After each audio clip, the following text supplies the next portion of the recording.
My husband didn't just lie to me, he faked his own kidnapping to see if I still loved him and filmed my breakdown like a social experiment. My name is Kelly, I'm 27. My soon-to-be ex-husband is Ryan, 28. We've been together 6 years, married for 3. No kids, 1 dog, small apartment, normal, boring life. At least that's what I thought. For the last year, things between us were flat.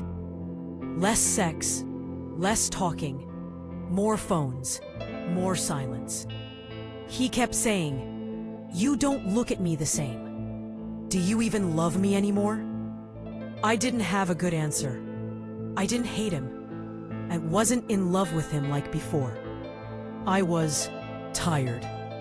Apparently, instead of going to therapy or asking for a separation like a normal person, he decided to turn my life into a psychological horror movie. N, 28. It started on a Friday. He texted me after work, "Grabbing drinks with Matt. I'll be home by 10. Fine, normal. 9:30 p.m., no answer. 10:15 p.m., I text, "You alive?" 11 p.m., calls go straight to voicemail. Annoying, but still within dumb husband territory. By 1 a.m., I'm pacing. I check Find My iPhone. Last ping from some industrial area on the edge of town. Then, nothing. At 1:37 a.m., I get a text from an unknown number. "We have your husband. Don't call the police if you ever want to see him again." I froze. I text back, "Who is this? This isn't funny." They send a photo. It's Ryan, tied to a chair. Hands behind his back, duct tape over his mouth, concrete wall, hanging bulb, dirty floor. His eyes look terrified. My whole body goes cold. Next text. "Call the cops, and he dies. We're watching." My heart is pounding. My hands are shaking so hard, I can barely hold the phone. And yeah, I did exactly what they said not to do. I called 911. Try saying, "I think my husband's been kidnapped" out loud sometime. It doesn't feel real. The cops come. I show them the texts and photo. They take my phone, copy everything, tell me to stay put while they work on it. Sure, I'll relax. While my husband might be tied up somewhere with duct tape on his face. They pull camera footage from the bar. Ryan leaving around 9:15 p.m. A little buzzed, but fine. Another camera shows his car headed out of town toward that industrial area. Then, nothing. No ransom demand, no follow-up messages, just that photo. By morning, both families know. His mom is wailing. His sister is passive-aggressively texting me, like this is somehow my fault. I haven't slept. My chest hurts. Every sound makes me jump. Around 3 p.m. the next day, a detective shows up again. "We found his car. Do you want to come?" We drive to an old warehouse area. His car is parked behind a building. Wallet in the glove box. Keys on the seat. No sign of a struggle. Inside the warehouse, dust. Trash. No rope. No chair. No tape mark on the floor. Just emptiness. They show me more footage. His car pulling into the lot. A figure in a hoodie getting out, walking away toward the road. It's grainy, but even blurred, I know that walk. It's Ryan. Not dragged, not forced, just walking. The detective looks at me carefully. We're starting to think this may have been staged. My stomach drops in a whole new way. I go home. I try to shower and almost have a panic attack. I sit on the floor in a towel and shake. The cops are now working with a different assumption. Not kidnapped husband, just man who walked away. His mother calls again. What did you say to him? Why would he leave like this? His sister. Maybe he finally got tired of your cold ass. Cool. Love that for me. At this point, there are two possibilities. Someone took him and the cameras missed it. He faked the whole thing. Both feel insane. The next morning, I wake up with one thought stuck in my head. The motel. Back when we were younger, Ryan had this cheap motel he and his friends crashed at after parties. The Roach Palace. We haven't been there in years. I can't explain it. Intuition, gut, whatever. But I get in my car and drive there. I walk into the lobby, hands still shaking. This is a weird question, but is there a Ryan Taylor checked in? The guy at the desk glances up. You his wife? Yes. 214. Just like that. I walk up the stairs, stop at room 214, and knock. Ryan, open the door. Silence. Then shuffling. The lock turns. The door opens a crack. He's standing there. Perfectly fine. Sweatpants, t-shirt, messy hair. No bruises, no tape marks, no bleeding, nothing. Behind him, I see a ring light, a camera on a tripod, a whiteboard with scribbles, and the kidnapped photo printed and taped to the wall. My fear evaporates and gets replaced by something uglier. Rage. You have got to be fucking kidding me, I say. He lets me in like a kid caught doing something mildly bad, not like a man who faked his own abduction.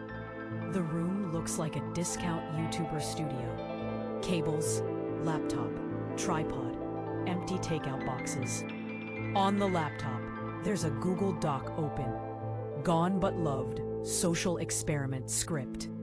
I read the title, and my brain just snaps. Right now, he sits on the bed, rubs his face, does a big dramatic sigh. It wasn't supposed to go this far, he says. Start with why it went anywhere, I snap. He looks up at me, eyes shiny like he's the victim. I wanted to see if you still cared, he says. You've been so distant. Every time I try to talk, you shut down. I thought, if something happened to me, I'd finally know if you still loved me. I stare at him. So your big idea was terrify your wife, involve the police, traumatize your mother, and send fake hostage photos. He talks faster. It's not just that. I was going to turn it into content, like a social experiment. Will your partner fight for you? I'd document it, then we'd talk about it together on camera. Share how we rebuilt. People love that stuff. It could go viral. Money, followers, maybe sponsorships. A fresh start. He gestures at the ring light like it's evidence he's a genius. You recorded me, I say quietly. Didn't you? He swallows. I set up some cameras at the apartment, he says. Just little ones, to capture your reaction. That's the whole point of an experiment. Raw emotions. Twist number 1. My husband didn't just fake being kidnapped. He secretly filmed my panic for potential content. I start looking around the room properly. On the whiteboard. Phase 1. Weave bar, drive to industrial area. Phase 2. Staged warehouse pick. Duct tape, chair. Phase 3. Text her from burner app. Phase 4. Capture reaction from hidden cams. Phase 5. Emotional reunion plus speech about second chances. Under emotional reunion, he's written bullet points. Say, I saw how much you still care. Talk about realizing what really matters. Suggest vow renewal, baby, new beginning. He had a script for our spontaneous reunion. I open his laptop. He tries to stop me. I move faster. There's a video project in progress. I hit play. Clips of him setting up cameras in our living room, bedroom, kitchen. Him practicing with duct tape in a mirror. Screen recordings of my texts. I'm freaking out. Please answer. Audio of me sobbing on the phone to his mom. Over all of it, his voiceover. Sometimes you have to disappear to find out who really loves you. I slam the laptop shut. You were going to upload this, I say. You were going to post my nightmare for likes. He jumps up, defensive. You're missing the bigger picture, he snaps. We're broke, we're miserable, we're drifting apart. This could have changed our lives. Look how hard you tried to find me. That's real love. People would have eaten that up. It would prove we still have something. You know what it proves? I say. It proves you're perfectly fine watching me suffer if it gives you content. I walk out. He follows, babbling. Kelly, wait, you don't understand. I was safe the whole time. I never put myself in danger. I had food, water, this room. I told the guy at the desk you might come. Nobody actually got hurt. I spin around. Nobody got hurt? The police wasted time and resources. Your mom thought you were dead. I thought I'd have to ID your body. You don't get to say nobody got hurt just because you were eating chips in a motel. He keeps going. I miscalculated, okay? I thought you'd freak out for a bit, then text me directly, and I'd reveal it before it escalated. I didn't think you'd call the cops so fast. So apparently, it's my fault I took a kidnapping photo seriously. I leave him standing in the parking lot and call the detective. I tell the detective exactly where Ryan is and what he did. I don't protect him. I don't soften it. They show up at the motel, question him, collect the laptop, camera, notes. They are not impressed.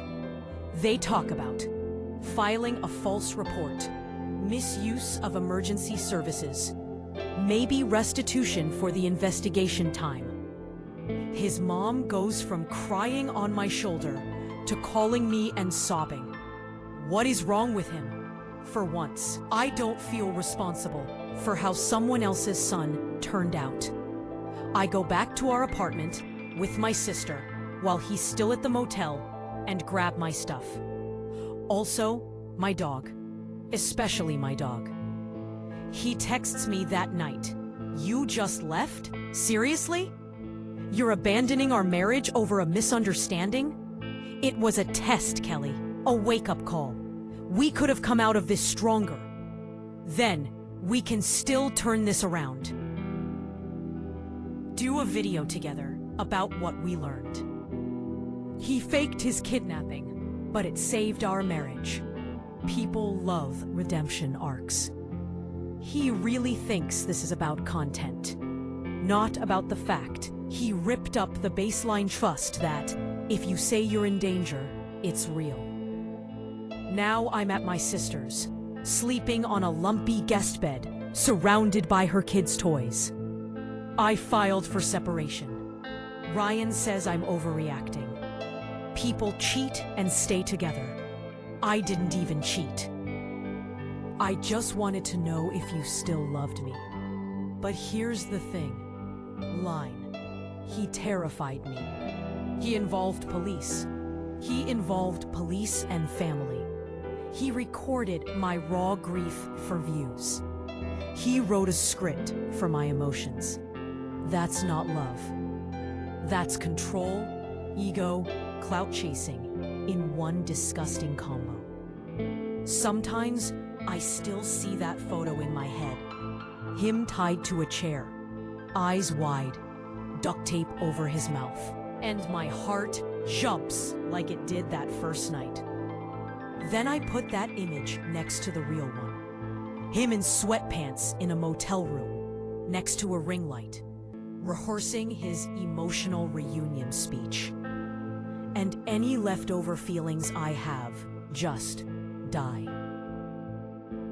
So if you've listened this far, I really want to know, if your partner faked being kidnapped, sent you hostage photos, got the police involved, secretly filmed your breakdown, and called it a social experiment to test your love and maybe go viral?